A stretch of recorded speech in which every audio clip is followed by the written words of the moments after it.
everybody, happy Monday and welcome back to the Fumble Live. We are getting into the latest sports news. A lot happened over the weekend, so we're going to break it down for all of you. Make sure you subscribe to our channel, tap the bell for notifications, give this video a thumbs up, leave a comment below, and share it with your friends. Here's the Fumble Squad. I'm Devin Howard. You can find me on Instagram as @DevinHoward. Chris? It's your boy Chris. You can find me everywhere at CK2K. Happy Monday, guys. It's your girl, Jackie Ray. You can follow me everywhere at JRay the Fanatic. Hey, guys. Happy Kobe Day. It's your girl, Britt Johnson. You guys can follow me on all social media at IamBrittJohnson. I got my yellow. I see, Devin, you got your purple on? Yep. Oh, wait. Yeah. Yep. I froze. No, you're not but now I'm back. No, you're good. Okay. You're good. You're not frozen. Amazing. And we're all clear, you guys. This is amazing. This is like a I know. Look at this. moment for us. We don't have fuzzy Chris. We don't have fuzzy Britt. Things are looking good. I'm feeling good about our show today. Yes. Happy Mamba Day. Happy Kobe Day. So Kobe celebrated his birthday, he didn't. I mean, you guys know what I'm saying. His birthday was over the weekend. Chris is going to be telling us a little bit about that. Right, Chris, in the post-up? A lot of bit about that. Mm-hmm. Okay, I love that. I can't wait to hear about that. But for now, let's talk about LUKA DONCIC, you guys, because he had a big weekend. So, Baby, LUKA, do. Let's start off with what happened early in the weekend on Friday. So LUKA and Montrezl Harrell got into a bit of an on-court little, tiff during game 3. Montrez called him a bitch-ass white boy. Some fans took offense to his word choice, but LUKA really didn't seem bothered by it. And then before game 4, Montrez approached LUKA on the court to apologize. I have a clip of that I'm going to show you right now. So Leo, if you can throw that up there for us. Discussion that Harrell and LUKA DONCIC had before the game. And as you can see, DONCIC, no big deal at all. As the two of them just exchanged a hug, a handshake. They're fine. They seem fine. It doesn't seem like there's any bad blood. There was no drama. There was no tension. Trez also mentioned the moment on his Twitter, reiterating that he has nothing but respect for LUKA and that LUKA understood the heat of the battle, and he said that it didn't bother him. And then I also just want to point out that there is a big difference between calling somebody a white boy like that and using a racial slur. So the fact that it was as big a deal as it was, to me, was just wrong. And I feel like if LUKA's not bothered by it, then we shouldn't be either. He had a great game on Sunday. He put up 43 points, 17 rebounds, and 13 assists, but there was that buzzer beater that he, right at the end of the game, it was amazing. I'm going to show you guys the clip right now. It was everything. Yep. So, Leo, when you can throw that clip up there, that would be... Back to DONCIC. DONCIC pulls up, three-pointer. Bang! Bang! It's good! DONCIC wins the game at the buzzer! So good. Such a monumental moment, and a bunch of NBA athletes were reacting on Twitter. Ja Morant called him cold. Bradley Beal offered some advice to everybody and said invest in a step back. Steph Curry said he's ridiculous. All those tweets showing right now. LeBron tweeted about it. It was just the talk of the town. So it was a big weekend for LUKA. He kind of solidified his status as a superstar. He's an amazing player. We all knew that already, but this was just a really awesome moment to see. So, Britt, I want to go to you first. Did you feel that Montrez needed to apologize to LUKA for that moment that happened on Friday? With the media making a big deal, yes. But, I think them on the court already understood what it was. They all talk crap to each other. And it's on-court stuff. It's not stuff that then took to social media after the fact. It stayed on the court, but obviously the media starts saying stuff about it. So he's just like, oh, maybe he is upset. Just in case he is, let me make sure I say something. But I think they both knew, and that's why LUKA even said, he was just like, I was fine. I didn't even, even in the moment, he's probably like, I technically forgot about it. Because it just happens during the game. Stuff happens during the game, and people don't even, they talk a lot of crap to each other and say a lot of stuff to each other. But because the media happened to hear that one, Trez wanted to make sure that he, wasn't being disrespectful in any kind of way. And I think that it was good that he approached him in that moment, and then we're good.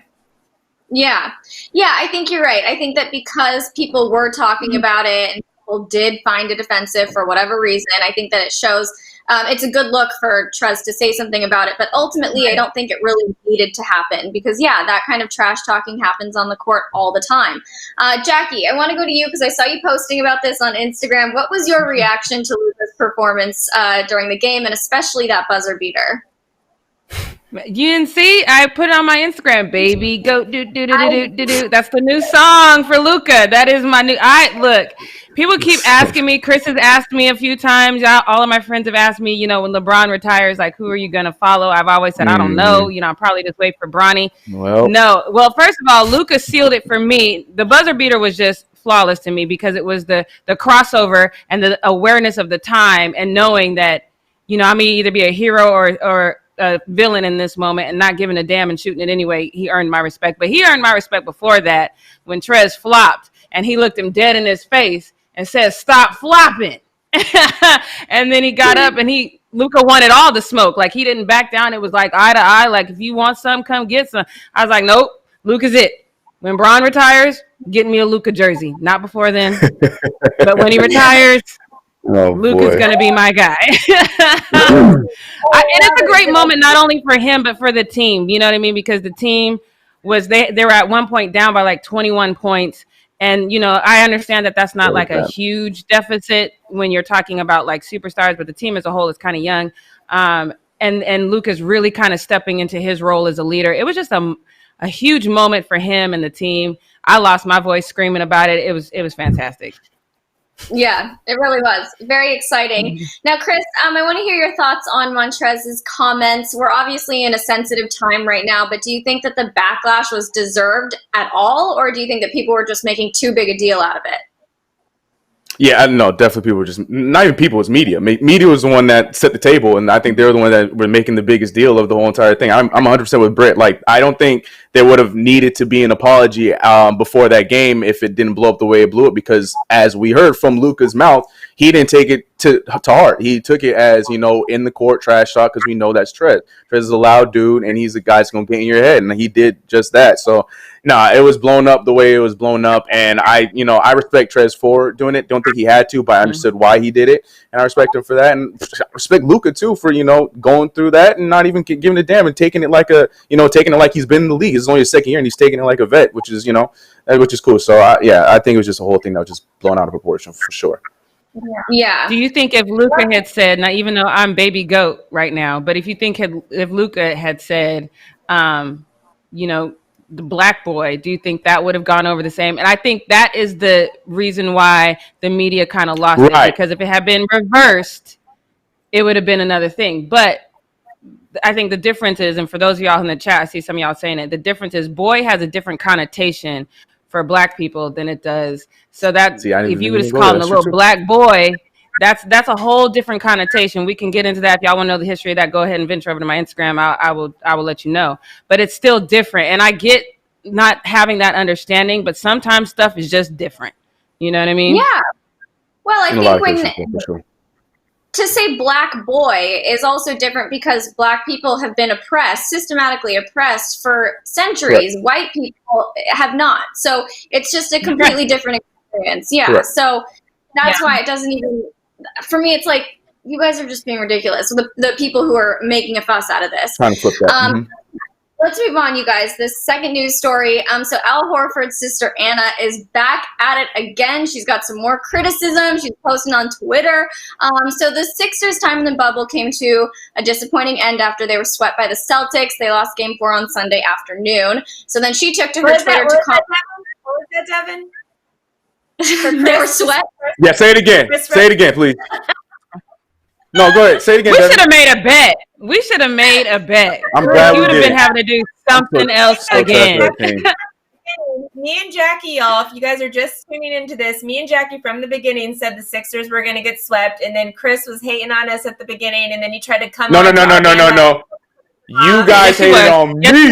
Nah, y'all hated on me for saying that Joel Embiid was going to win one game. And the thing is, it's not even Joel. We're not going to start this again. We're not starting this again. Whatever. Point of the matter is, I'm done with that. We're not doing this again. Go ahead, Devin. like I said last week, I appreciated your optimism in the Sixers, in Ben Simmons, all of the like support you've been giving them. It was just misplaced. This wasn't their time. She's just sweet me, Chris. It's just misplaced. She's not wrong. Everything y'all been saying is right. I gotta take this L. All right, I'm taking the L, and I'm mad at this because of the Sixers. I'm taking this L. Never again.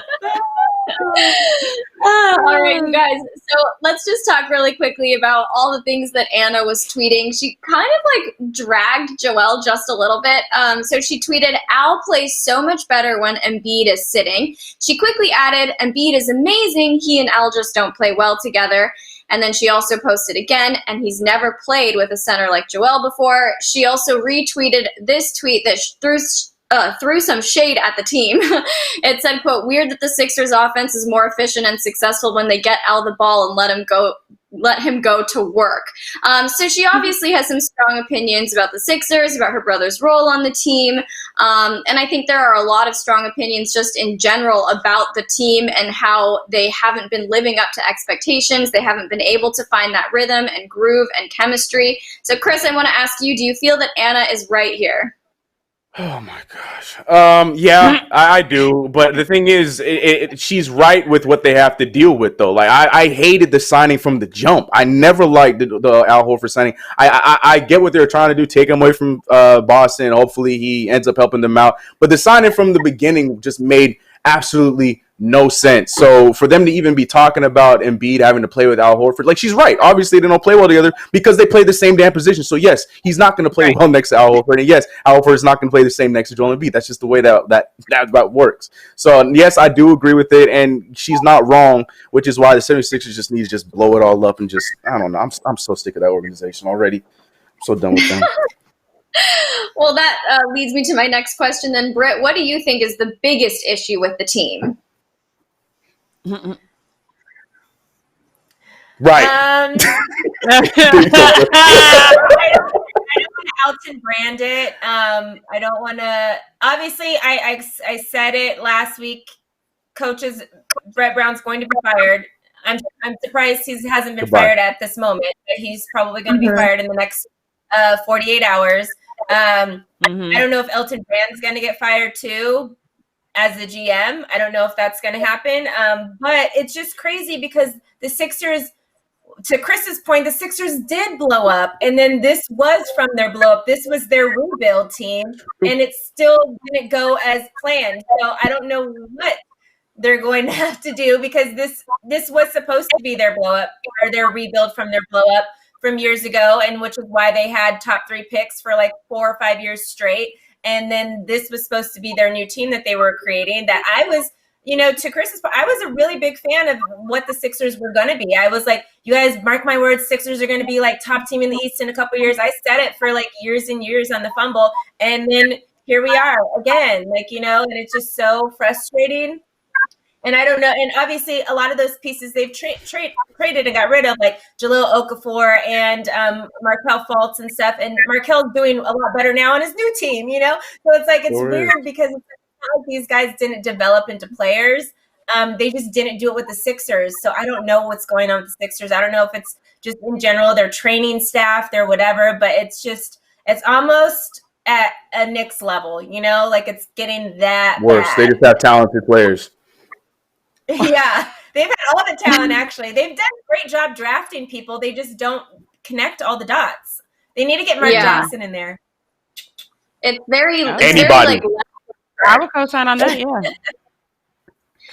Jackie, what do you think is up next for the Sixers now that they're out of the bubble? Well, Joel's going to cry in the car. We clearly saw that from his interviews that he's definitely going to cry in the car. And I'm not mad at him, you know what I mean, to get this far and to think that, okay, you guys have a shot. And then obviously the injury with Ben Simmons was really impacted them. But it was weird. Twitter is always on fire. And it was like the halftime of this sweep game.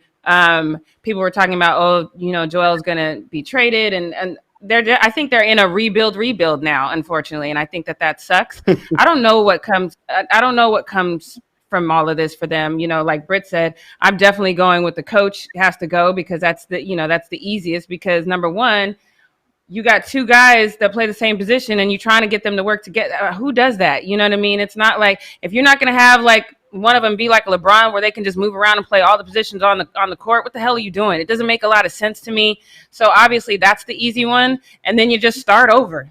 You know what I mean? And it sucks because you already started over. But and then start over again. Do it again. And then they start over again. Right. And then not even start over again. Okay, sorry. I just want to make sure y'all understanding that. At one time, at some point, you got to just stick with what it is. That's what I'm saying. Like, I don't like, what do you, I don't know. It would be a great reality show, though. I would watch it. Say what you said again, Britt.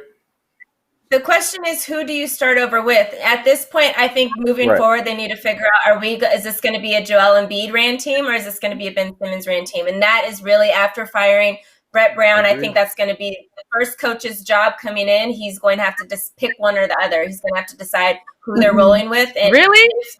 You don't think they can be? See, Jackie, no. Jackie, no. I do. I think that the two of them can. I know it hasn't worked, but I'm saying if you change a few other pieces around them, I like this. What could be with these two? You're just like, nah. I did. On paper, this should make so much sense. You give him Tobias Harris, who's supposed to be a shooter, Embiid, who just needs the post, has an occasional shooter, has an occasional shot. Ben Simmons is just out there dishing assists, but it don't work. Jackie Ray. Okay. And then you think exactly. Well, at the 5, and then Tobias Harris in there shooting, like it should make total sense. It's supposed to work. So the fact that it doesn't is Ben Simmons and Joel Embiid. So it's those two that aren't working. I'm not ready to give up on that. I'm just not. I feel you, Jackie. I'm not ready. I'm not ready. It's done. This is your definition. This is the Cleveland Browns. This is purgatory. This is of that, because there's guys that are just whatever you think they come together, it's just not gonna work out. They don't work out. It does not work in Philly. Call Acme and get some TNT. We need to move on. We need to talk about this forever. But Jackie, it's 3 against 1 here, so I would do some soul searching. I don't want to be like Chris and have to see everything happen exactly like y'all said instead of just exactly. My bad, y'all. Okay, you guys, let's quickly just get through this Earl Thomas story. So Earl Thomas's contract with the Baltimore Ravens has been terminated after an altercation with his teammate Chuck Clark. The team could still be on the hook for $15 million this season for Earl to not play with them, and they'll also owe him $10 million next season when the salary cap may go down due to a drop in league revenue. So it's been kind of a rocky year for Earl and the team, and his dismissal could be an improvement in the locker room culture. Sources close to the team have said that he was the most disliked guy on the team. And then almost immediately after he was released, his name started being tossed around in conversations with the Cowboys. And they have discussed Earl, but they wouldn't elaborate on how interested they were in him. Britt, I can tell you are excited about that. So my question to you was, should the Cowboys sign Earl Thomas? Tell me your thoughts. Absolutely. The Ravens are idiots for letting him go. You're talking about a 7-time Pro Bowler. There was a Pro Bowler just this last year. Like, he is great. He's had 10 consecutive seasons with at least several picks every year. He literally was part of the Legion of Boom that literally won a Super Bowl with the Seahawks. Or went to the Super Bowl with the Seahawks. Like, he did so many. He is such, and he was the core of the Legion of Boom, to be clear. Like, he 100%. wasn't I'm just going to jump on the train and be with this crew. No, he was the core of that. He is such a great safety. You guys are idiots. He's only 31. People can play safety till they're like 38, 39. Like, that is a position where you can play relatively late in your career. Right. The Ravens are so stupid to do that. And like, how many, I get like, okay, yes, he's had this fight. He got in a fight like a year ago with another player on the team. That don't matter. And then they were saying, oh, well, he's been late to a couple meetings. I've said this time and time again. When you are a scrub on the team, don't be late to stuff. Don't whatever, because you don't get a pass. Star players like Jimmy Johnson, one of my favorite coaches, coached for my Cowboys for a very short time, unfortunately. But he said, if Aikman comes in here and he's sleeping during the meeting, I'm going to go up to him. I'm going to nudge him. I'm going to say, hey, buddy, wake up. If some scrub that's barely trying to make the team does the same thing, I'm going to be like, hey, buddy, you're not on my team anymore. There's certain ways that, like, once you've made it and you've had a career like this, like, you can just get away with a couple things. And there's fights all the time. I've never heard of a player cut from a team for fighting during training camp. Like, they happen. I've been to training camps, plenty of them. There are fights that go down every single day in training camp between the players. Like, that's just so normal of a thing to do. I don't know if the Ravens just want to not have that money on their, like, dead space or whatever, like, and not want to trade him or whatever the case is. But, like, that was so silly. That was so silly to cut him. Cowboys, we would love to take him. I'm sure the signing is happening right now, because that was the dumbest thing the Ravens could have done, was let go of a safety like that. Like, because he is still playing at an elite level, and he is going to continue to play at an elite level for at least 3 or 4 more years, which is why they originally signed him to a 4-year deal last year. Right. Ooh, I don't know what happened in there, but I'm here for it. Well, you guys, we are out of time for Need to Know News, but I can tell Chris and Jackie, you guys also think that this was a dumb move for the Ravens as well, right? Or Chris, do you have an opinion that you want to share that goes against what we've already heard? No, I think it's stupid. I like Chuck. I think Chuck Clark's a great player. I think he's great. I understand that they're probably excited to move on with him. Like, I understand all that, but like that was not the way to do it. That was stupid. Yeah. Absolutely stupid. All right. Well, we'll see what happens with Earl Thomas. Hopefully, Britt gets him on her Cowboys. But you guys, that wraps up Need to Know News. So, Chris, can you take us into the post up? Yes. It's time for post up with your boy Chris, quarantine edition. And yes, Britt, this has been a long time coming. Like, I think Earl Thomas has been trying to get on the Cowboys for a long time now. That whole saga's been crazy. So if that ultimately happens, it would be a match made in heaven. I think it would actually work out really well. So fingers crossed for you there, Britt. Moving on though to post up, and we starting off with I'm starting off with some shade. I'm gonna be a little petty. This first one is literally just out of being petty, because if you guys don't follow me on Twitter, whenever the Lakers are on the TV screen, I am out there just firing away on all the petty. And it's not necessarily towards the Lakers themselves. It's just what they failed to do at the beginning of the season. Now, if you guys know me, I'm a very big Carmelo Anthony fan. So are you guys connecting the dots yet? Yes. I'm talking about when the fact that the Lakers and LeBron James and his good friend Carmelo Anthony, he didn't throw him a bone and say, hey, man, I got a spot for you right here. No, he said, Jared Dudley? Yeah. Great idea. Let's do that one, Pelinka.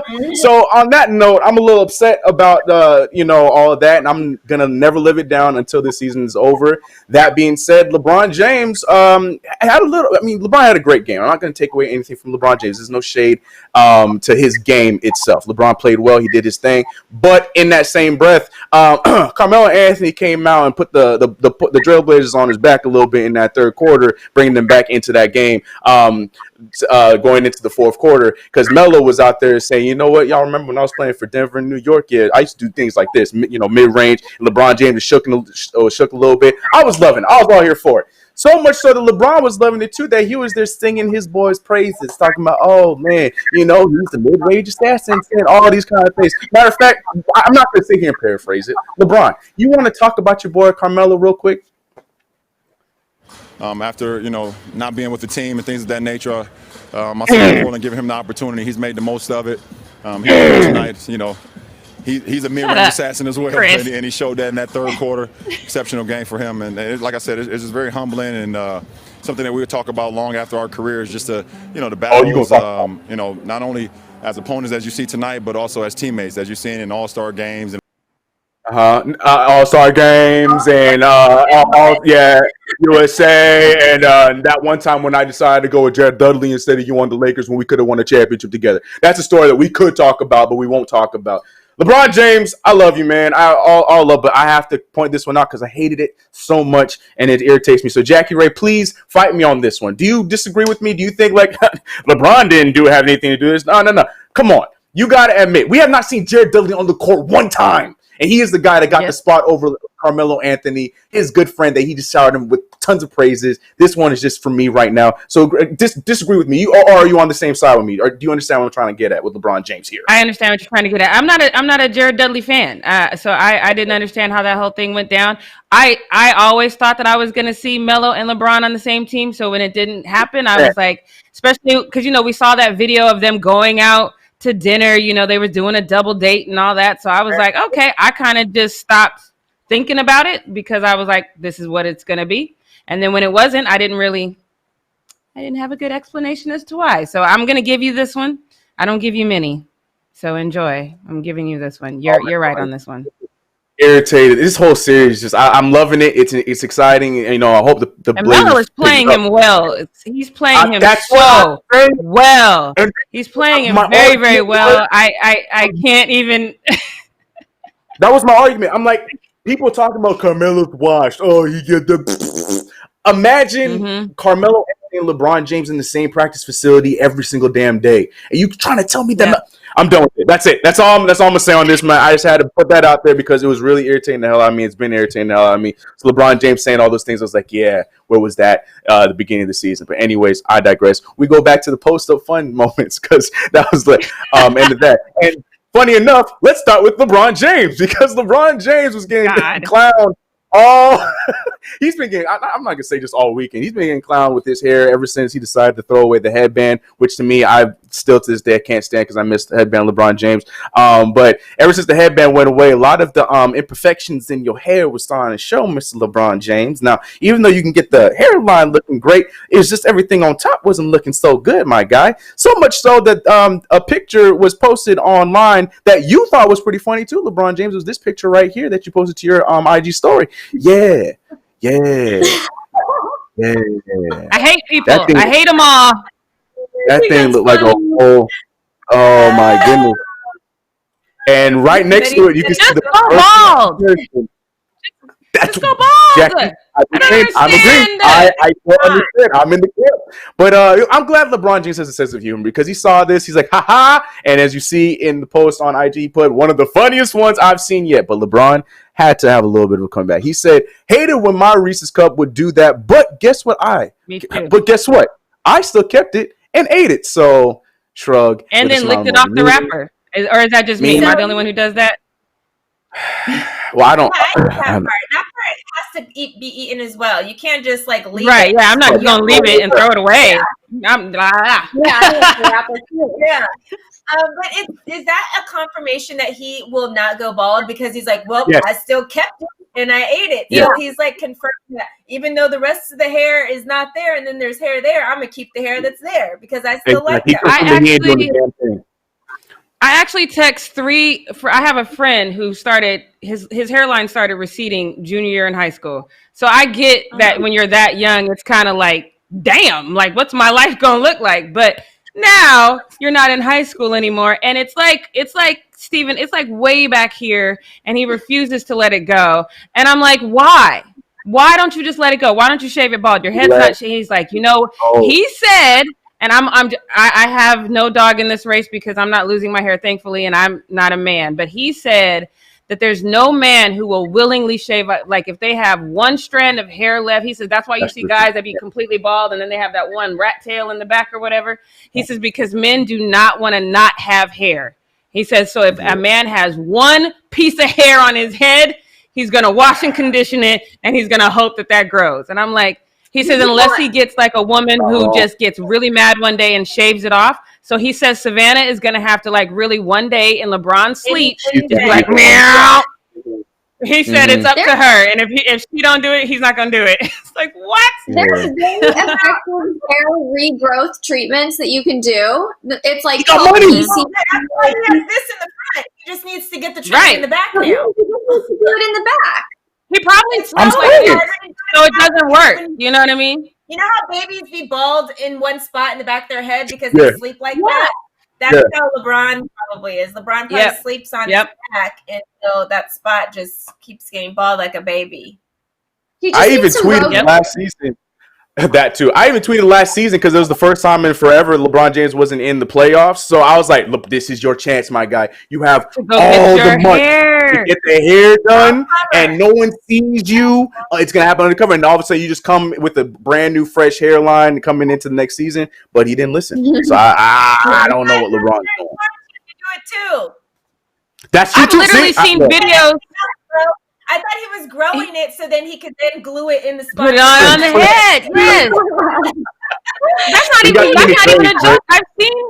Have you seen those Instagram videos where people go in and they glue it on and then the barber like fades it out? So this can be fixed for a very minimal cost. I don't either go bald or fix it. I don't know what I'm saying. He already spends $1 million on his like body every year anyway. What's a couple extra $1,000 for your hair? Come on, Brian. Man, the person I saw on Instagram, the dude on Instagram does it for $55. There's no reason this can't get done immediately. I would not trust it. $55, no. Anyways.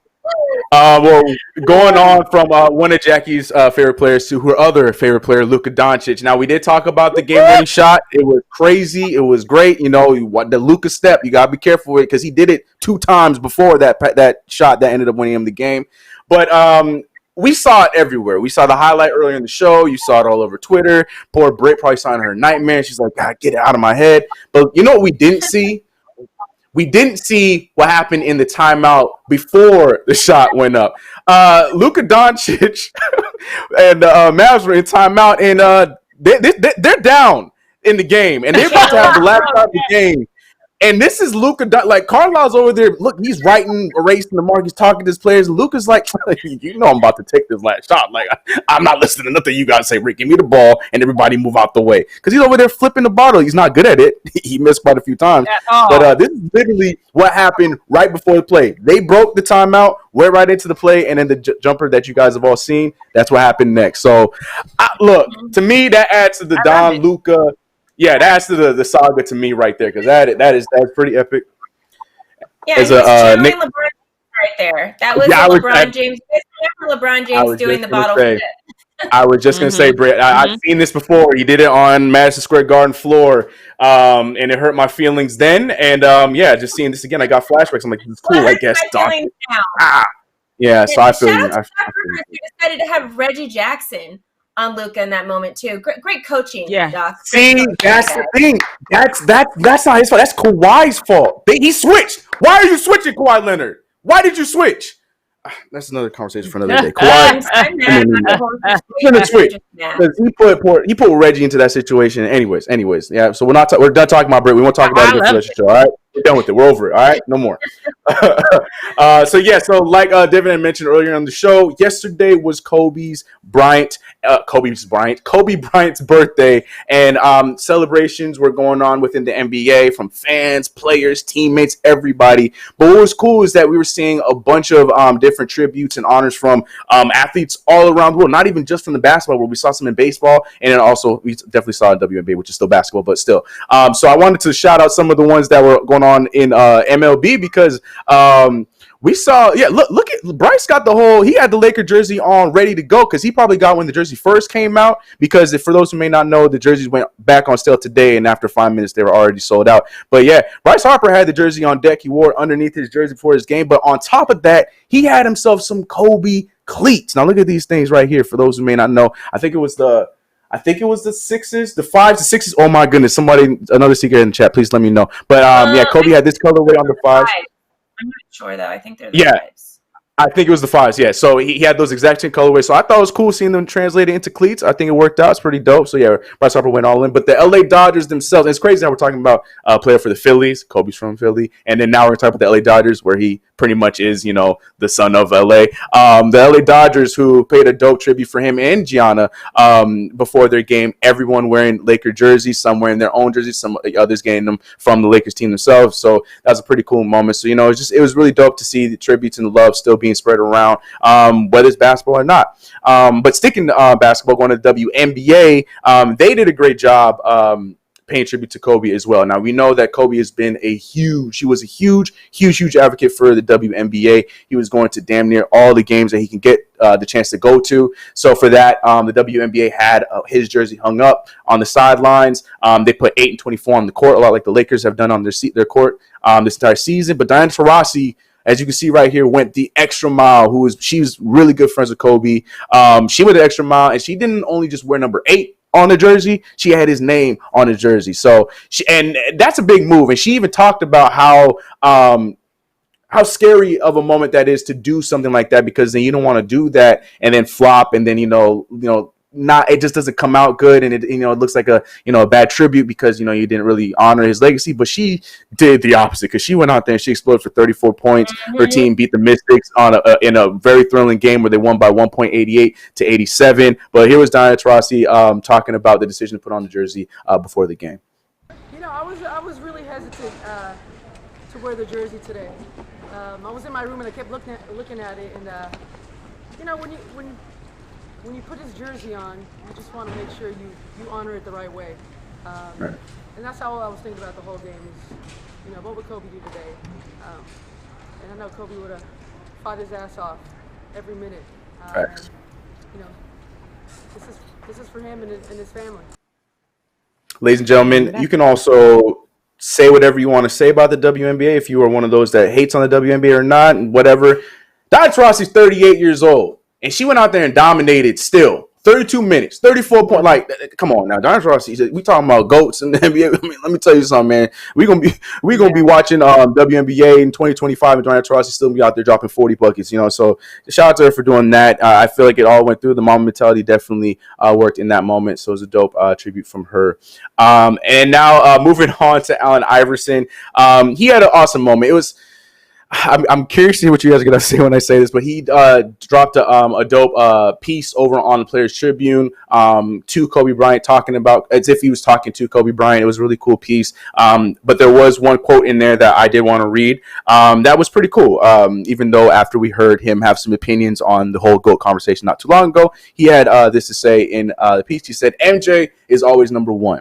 I know you'd say the same. Black Jesus, that's the GOAT. But number two, I'm always going to say it's Kobe Bryant." So, Allen Iverson's a guy that just loves to spread love when it comes to the game. But, as much as they went back and forth in their time playing, they always had that love and support for each other throughout their careers and after their careers. So seeing that was a dope moment. So AI just, I'm showing some love to that. I recommend you go watch that piece. It's on YouTube. You can find it on Players Tribune YouTube channel. And it's cool. It was dope. So shout out to AI dropping some love for that. And so like I mentioned earlier, the Lakers are bringing out their dust. It's not, I won't say dusted off because it's been 2 years, but back in 2018, the Lakers had made their first and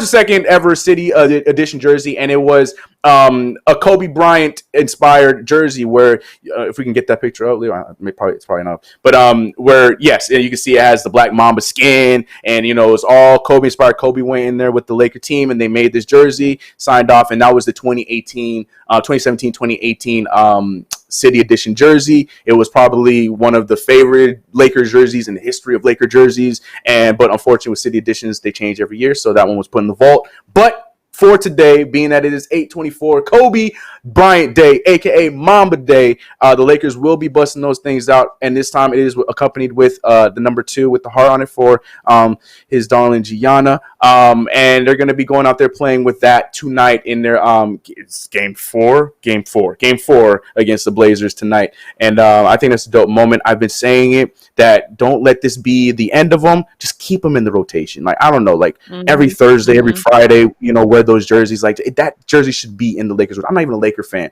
but that jersey needs to be in the rotation regularly every season from now on. I mean, it's so well put together. So I don't know, Lakers, hopefully we'll see what happens. Maybe it depends on how much they win by tonight. If they win, maybe that'll help the case. But yeah, those jerseys are dope. So I'm glad that they're being brought out. Also want to mention that they were on sale for the public today. And like I said, within 5 minutes, those things were off the market because they were sold out.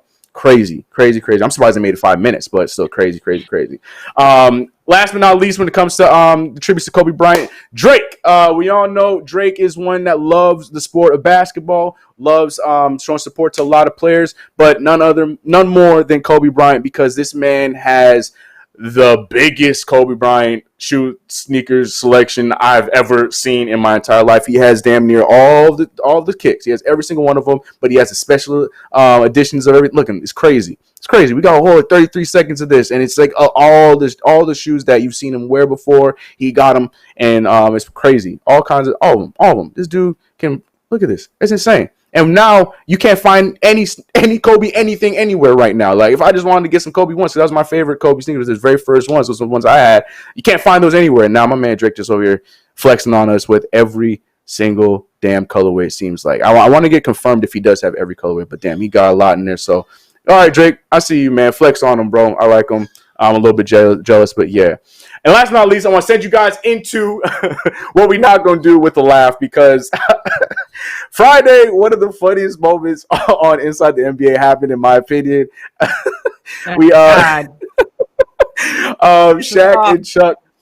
Shaq and Chuck tried to do the beer challenge because they have their new sponsor, Michelob Ultra, and basically what it is you have a open beer can on a basketball. You drop the basketball, it bounces up, you have to catch the beer bottle. Well, Shaq does a great job, but check out how Chuck did. This is pretty funny. It counts. You got 3. You got 3. Yeah, don't pull your pants up, bro. Did you see? Please see a replay. Or you watch this one on Chuck's.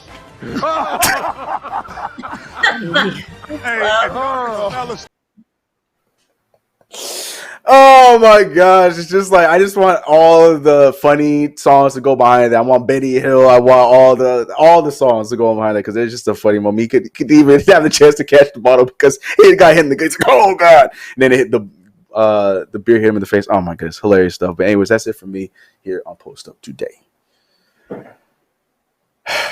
We actually did a drinking challenge that I would recommend no one do. But on Saturday, we decided to, every time Chuck could not complete a sentence or stuttered or went to another topic, you had to take a shot. Horrible idea. That's not Everyone was completely drunk.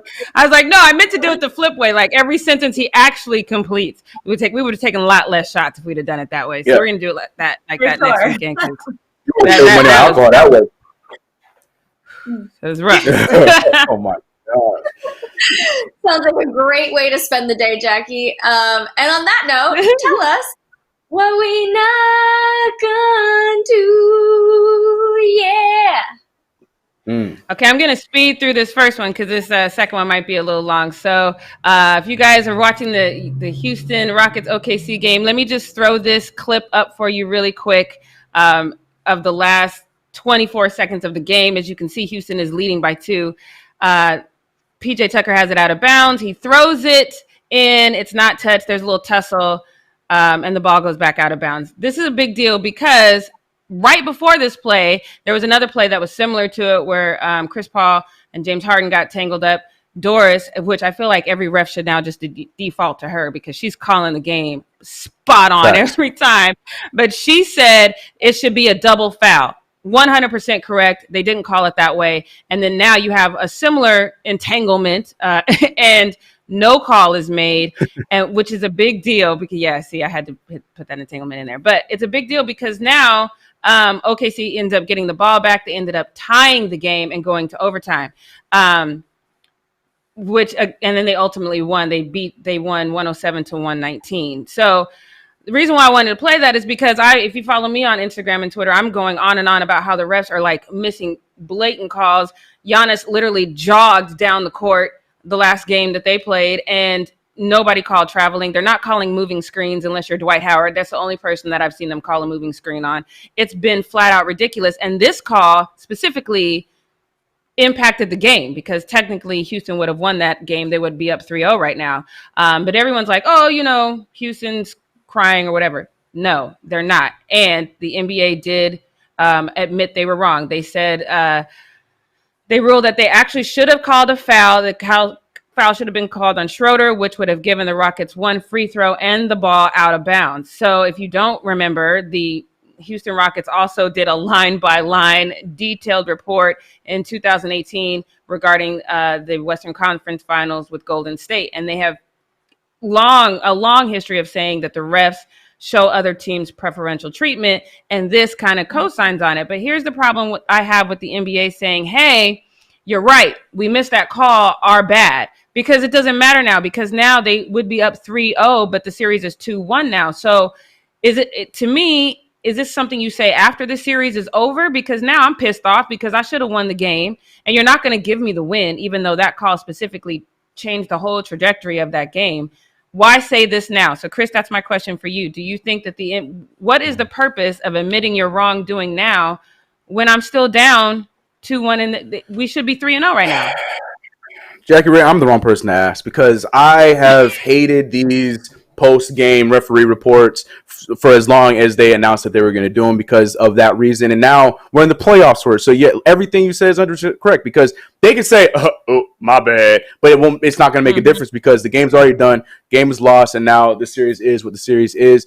I like you. I have been very vocal on how I've been feeling about these referees in the bubble. I'm very vocal on referees in general, but in the bubble, they've been very atrocious, and I'm just not a fan of it. I don't know what should be done. I feel like it's just as simple as get the play right, get the call right. But again, that is up to the refs still. Like, there's nothing we can do about it. That's up to the refs. They take it back to Secaucus, and they still come up with the stupid decisions every single time. So I don't know what is to be done about this, but like you, I hate it. I don't think it would soften the blow if they said it after the fact. I think that would make people even more pissed off, especially for the team that is not in favor of what happened and they lose the series. Like, I think just get it out of the way, rip the Band-Aid off because it's gonna go off poorly either way.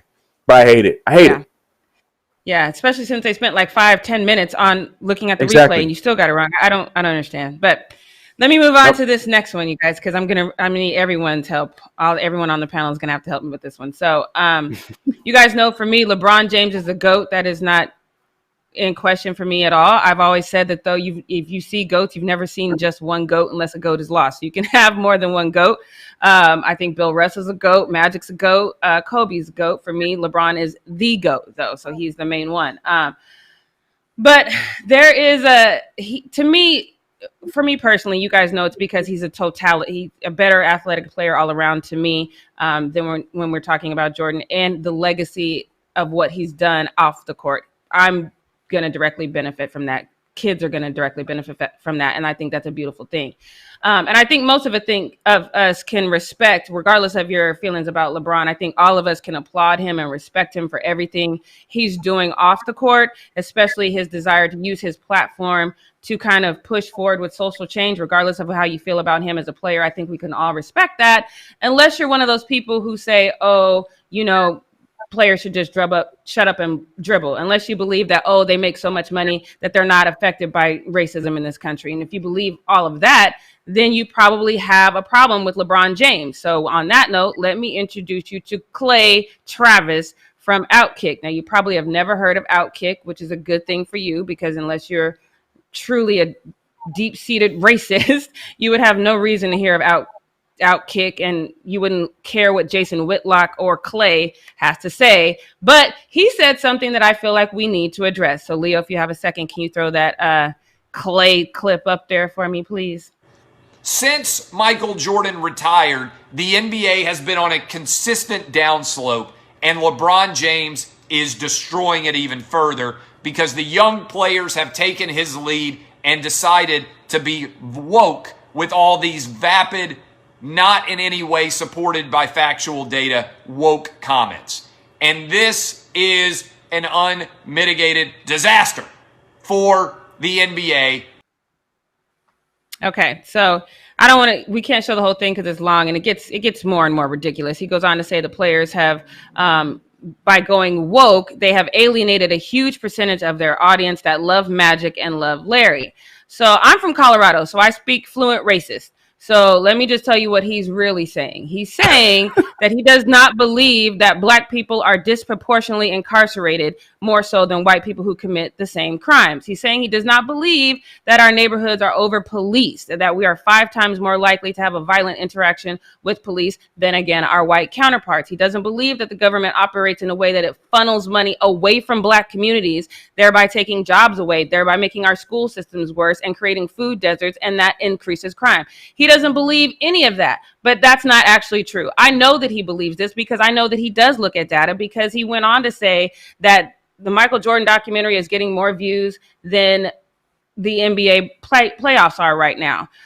But that's partially true. But he leaves out the fact that the Lakers and the Clippers games are doing fine, and that the numbers have kind of decreased since before post-pandemic. Post-pandemic numbers were great, but now we are in this bubble situation that none of us knew we were going to be able to get back to. And a lot of these games are coming on while people are at work. The Bucks are playing right now. It's the middle of the morning here in LA. And, so a lot of people are at work. So he's not accounting for a lot of those reasons and I know the article that he got those numbers from, because in that article, it accounts for all these things. He leaves that out, but he also goes on to say that he knows that the documentary is not going to actually have more views than the playoffs, but he leaves that until the very, very end. And he kind of just goes on this tirade about how black players should basically shut up. And because black players are using their platform to push the needle, that they are destroying the NBA. He believes, in my opinion, by saying this and by doubling down on it so many times throughout this little tirade of his, he's saying to me that, hey, white supremacy is the status quo. You need to accept it if you're a black player because you're getting paid. I really hate to disappoint you, Clay, but we are not that generation. We are not the quiet generation. We are not the generation that you know. We are not the generation that your father knows, that we just keep our head down and we try to get in when we fit in. We are going to be loud. We are going to get in your face, and we are going to try to change the system because the system is broken.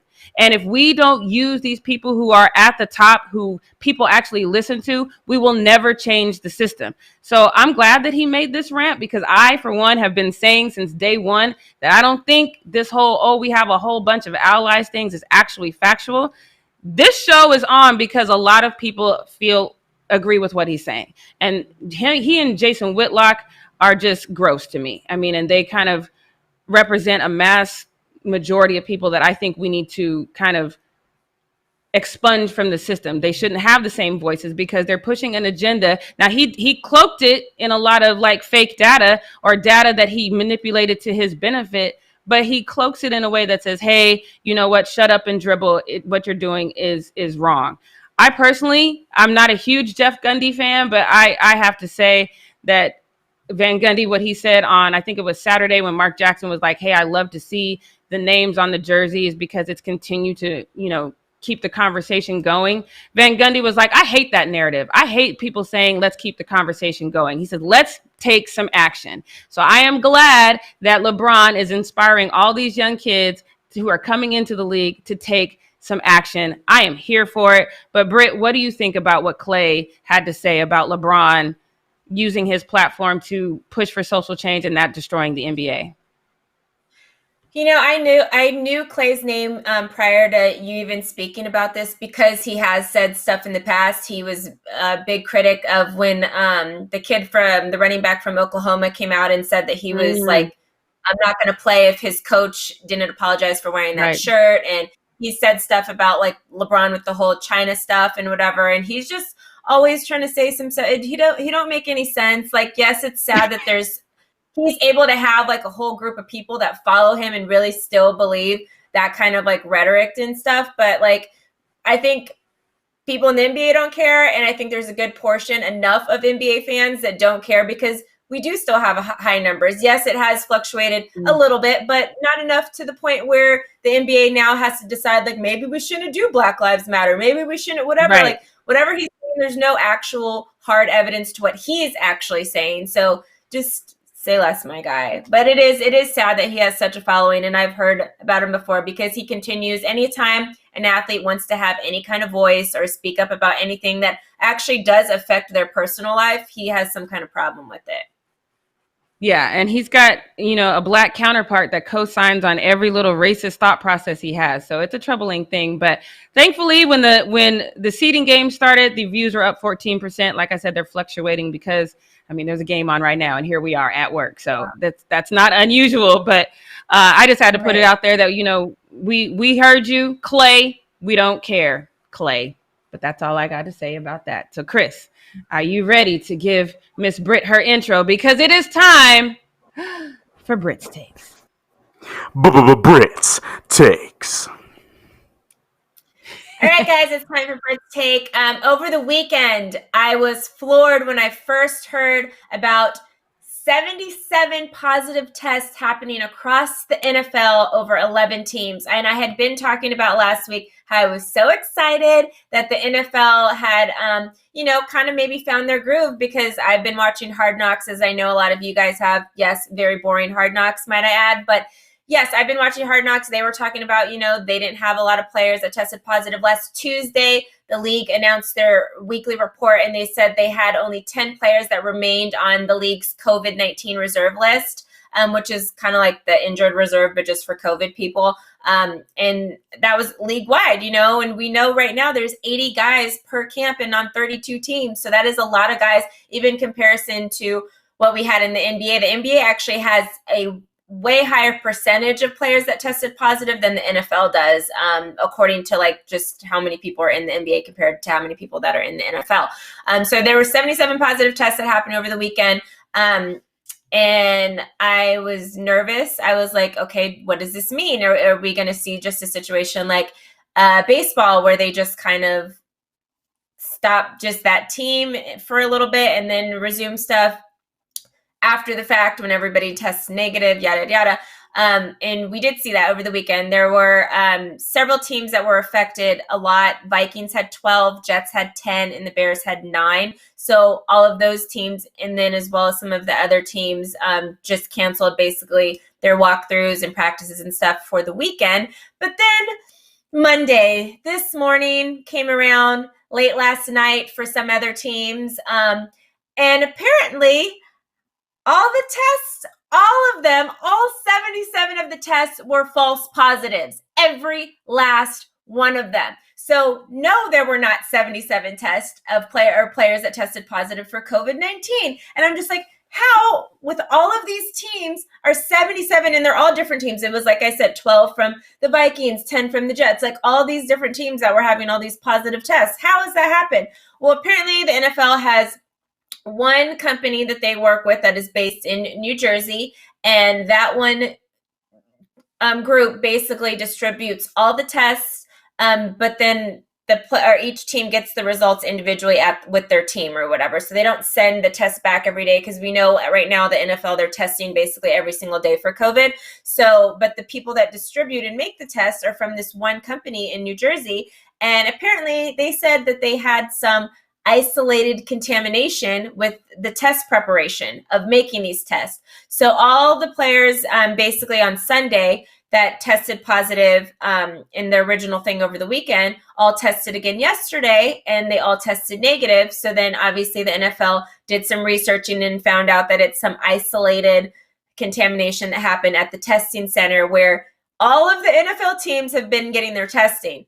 Now, if there's 77 false positives here, does that mean we've had some false negatives too? Like, what does that, like, I'm so tripped out now, because I'm just like, what is true? What isn't true? In the MLB, did those players, because again, they literally came back a couple days later and they were all COVID free. A couple days later, all 17 of those players from the Miami Marlins and then from the other teams that have tested positive too. So I'm like, where are they getting their tests? Were those tests negative too? And did they just postpone and cancel and do all this stuff with games? And we're just walking around here with all these like players that think they all have COVID-19 and don't have COVID-19.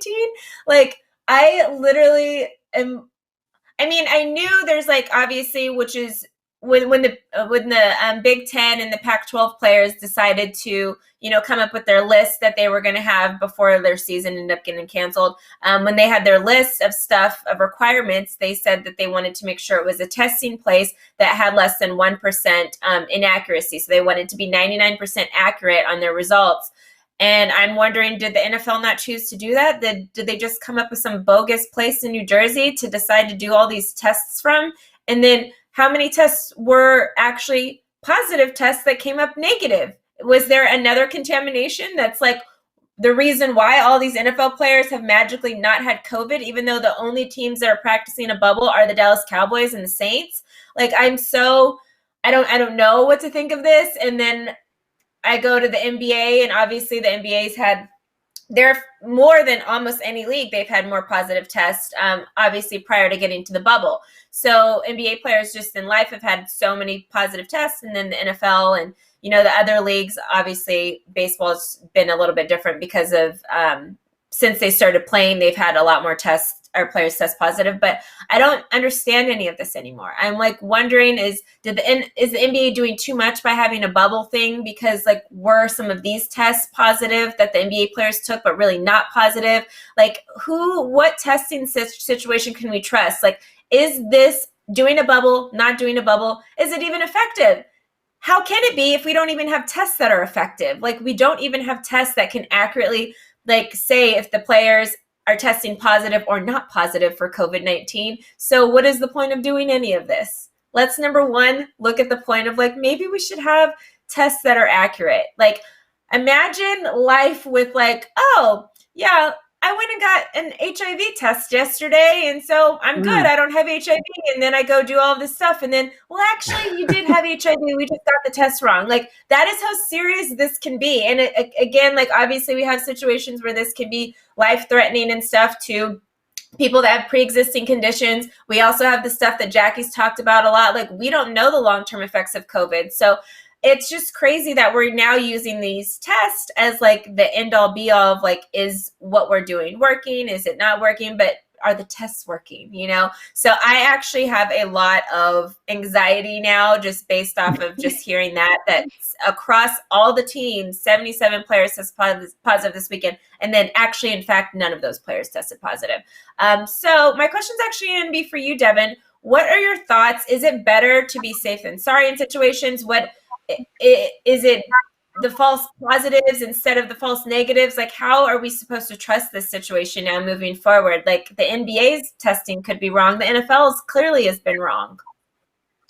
Well, I mean, I agree with you that it is a little unnerving that they could have 77 positive test results that actually were not positive at all. But I think that going into it, since the virus is so new, the testing is so new, we knew it would be imperfect. I think what this does is it was kind of like a wake-up call for the NFL. Like, people could become infected with the virus very easily and it can spread very quickly. And I think it is better to be safe than sorry and to maintain these protocols and to make sure players are staying safe and wearing their masks and washing their hands and whatever, just to prevent an actual coronavirus outbreak from happening within teams or within the entire league. So I don't know. I mean, it is weird. I don't really know what to think of it too. It does make me question other positive or negative test results just in the country in general. But I think since we are in such new territory, it's better to just practice the social distancing and be as proactive about things as you possibly can. But it is weird. It is bizarre. It's weird. I feel like it almost was like when you have like fire drill or like earthquake drills at school. Like, it's like, hey, we have 77 positive tests. Let's see, how's everybody going to react to it? And then saw what the teams were going to do or how their like game plan was going to be. And then said, okay, just kidding. You guys are good. Everybody's safe. Like, continue as usual. So I don't know if it was like a fire drill for them to like see what would happen if we did get all these tests and how we would react to it. But it's just, I don't know. I have no idea. And I don't know, then does that mean now, because the NFL hasn't had positive tests really, they only have, they just announced this morning that they now only have 3 players in the entire league that remain on the list or whatever the case is for COVID-19. 3 players across the league, and they're not doing a bubble. So now do I think, is the NBA overreacting? Like what? I don't know what to believe now. There's so many thoughts in my head because the NFL they're not doing a bubble besides 2 teams, the Saints and the Cowboys, and 3 players and staff. This is including staff as well in the NFL are the only ones that have COVID right now. And we know NFL players being reckless, trying to sneak girls into their rooms and stuff. NFL players are very reckless. So, and that was a situation where they're actually in the hotel room. A lot of these players are going home every day. So I don't know. I have a whole different thought on like what this all means for sports. Like, were leagues like the Big 12 and the Big 10 just and canceling their season now, because NFL has been doing it without bubbles and they're doing great. So I don't know. So many thoughts running through my head, but that is it for Brit's Take today. Know what you guys think about it in the comments as well. Yeah, let us know, you guys, in the chat. And also, a reminder, we'll be back again tomorrow at 11 a.m. Pacific Standard Time. Make sure you tune in. Ring the bell down there so you know exactly when we're going live and when we upload a video. Subscribe, leave a comment below, share this video with your friends, and we will see you guys tomorrow. Again, just like we were saying, be safe, wear a mask, wash your hands. I guess. I think wash your hands. I don't know if that's accurate anymore. Stop it. I would think everybody would wash their hands. I don't want people walking around with grubby hands in general. No, wash your hands anyway. You should have always washed your hands. Nothing to do with in life. Wash your hands. Fact. This is why I don't do potluck. Because washing your hands is optional. That's why I don't do potluck. Oh, I'm not doing no potluck. No. People are disgusting. On that note, you guys, we love you, and we'll see you tomorrow. Bye. Happy Kobe Day. Woo-hoo.